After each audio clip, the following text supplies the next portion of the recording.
കുറച്ച് പോലീസ് ഉദ്യോഗസ്ഥരും ഒരു JCB ഇവിടെ വലിയ പോലീസ് പോലീസല്ല ഫോറസ്റ്റുകാർ കാക്കി യൂണിഫോം ഇട്ടതുകൊണ്ട് തെറ്റിദ്ധരിക്കപ്പെട്ടതാണ്. ഫോറസ്റ്റുകാരാണ് ഇപ്പോൾ ഇവിടെ വന്ന് പരിശോധന നടത്തുന്നത്. പക്ഷേ സന്നദ്ധ സംഘടനകൾക്കപ്പുറം ഒരു മിലിറ്ററിയുടെ ഓപ്പറേഷൻ വിങ്ങോ അതല്ലെങ്കിൽ പോലീസിന്റെയോ ഫയർഫോഴ്സിന്റെയോ ആൾക്കാരോ അവർ കൂടി വന്നിരുന്നെങ്കിൽ ഈ രക്ഷാപ്രവർത്തനം കുറച്ചുകൂടി വേഗതയിൽ ഉണ്ടാകുമായിരുന്നു. കാരണം ഇവിടെ മനുഷ്യരുണ്ട്, ഈ അവശിഷ്ടങ്ങൾക്കടിയിൽ മനുഷ്യരുണ്ട്. കാരണം ഇത് ജനവാസ മേഖലയാണ്, ഇവിടെ വീടുകളുണ്ട്. ആ വീടുകൾ മുഴുവൻ ചെളി, അത്രയും പുഴയോട് ചേർന്ന് നിൽക്കുന്ന സ്ഥലങ്ങളാണ്. അപ്പോൾ അവിടെ വീടുകൾ അത്രയും വാതിൽ തുറക്കാൻ പറ്റാത്ത അത്ര ചെളി നിറഞ്ഞു കിടക്കുകയാണ്.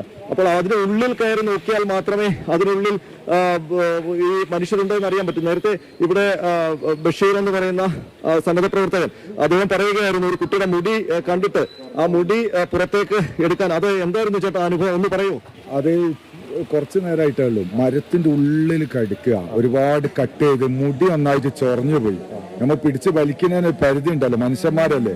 അങ്ങനെ ഞാൻ കർമാവ് മെഷീന്റെ റസാക്കും ഖാദർ എന്ന് പറഞ്ഞ ഞങ്ങളെ മൂന്നാളാ ഈ സന്നദ്ധ പ്രവർത്തകർ ആ പൊത്തേക്ക് ഇറക്കി. അതായത് അടിയൊക്കെ ഇങ്ങനെ ഉള്ളിക്കാം. അങ്ങനെ ഞങ്ങൾ മാന്തി കാല ഓപ്പണാക്കി, തല ഓപ്പണ കുറഞ്ഞ ഭാഗമേ കണ്ടിയുള്ളൂ. അപ്പൊ ഒരു മരത്തിന്റെ ഉള്ളിലാണ്, വലിയ മരങ്ങളാ.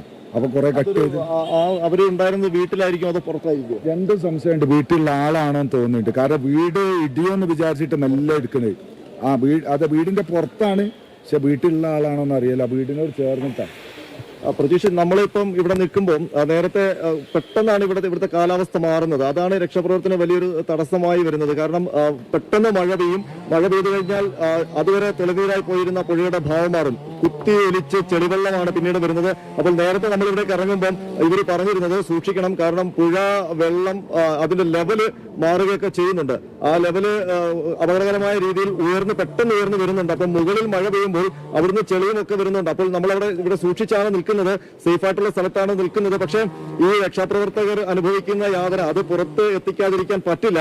കാരണം അവർക്ക് സംവിധാനങ്ങളില്ല. അവർ കൈയും വടിയും വെറും ഷാജിന്റെ ദൃശ്യങ്ങളിൽ കാണാം, ഈ മരക്കമ്പുകൾ കൊണ്ടാണ് അവർ ഈ വലിയ തടിക്കഷ്ണങ്ങള് ദൃശ്യങ്ങൾ അത്യന്തം വേദനിപ്പിക്കുന്നതാണ്.